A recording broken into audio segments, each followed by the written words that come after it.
Sa harap ng tigil putugan sa pagitan ng militar at ng New People's Army, patuloy ang operasyon pa rin ng Armed Forces of the Philippines upang matulungan ang ating mga kababayang nangangailangan. Kabilang na rito ang pamamahagi ng hygiene kit sa mga kabataan sa kanayunan. By report si Eunice Samonte.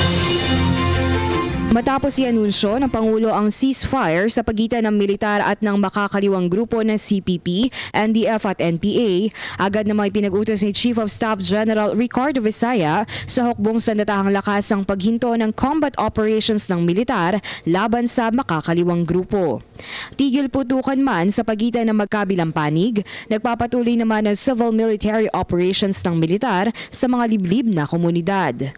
Sa katunayan, namahagi ang militar ng shoebox sa mga nangangailangang bata sa Patikul, Sulu. Ang bawat isang shoebox ay may lamang hygiene kit at mga basic needs na magagamit nila sa kanilang pag-aaral at pang-araw-araw na pamumuhay.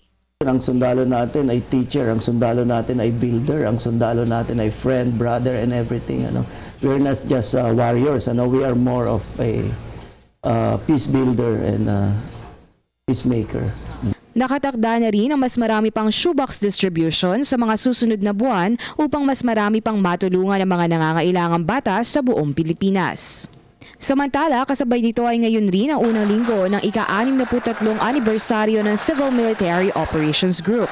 Sa katunayan, puspusan na rin ang paghahanda ng mga sundalo para sa kanilang main event sa Huwebes, kung saan inaasahan dadalo ang mga senior at retired officers ng Civil Military Operations Group. Sa ilalim ng temang kaagapay, tumutugon, naglilingkod, asahan pa nga raw natin ang mas marami pang proyekto ng militar upang mapabuti ang mga nasa komunidad. Kabilang sa mga matagumpay na proyekto nito ay ang Project Shoebox at ang Pinoy Batang Bayani, kung saan tinuturuan ang mga kabataan na maging mas mapagmahal sa bayan.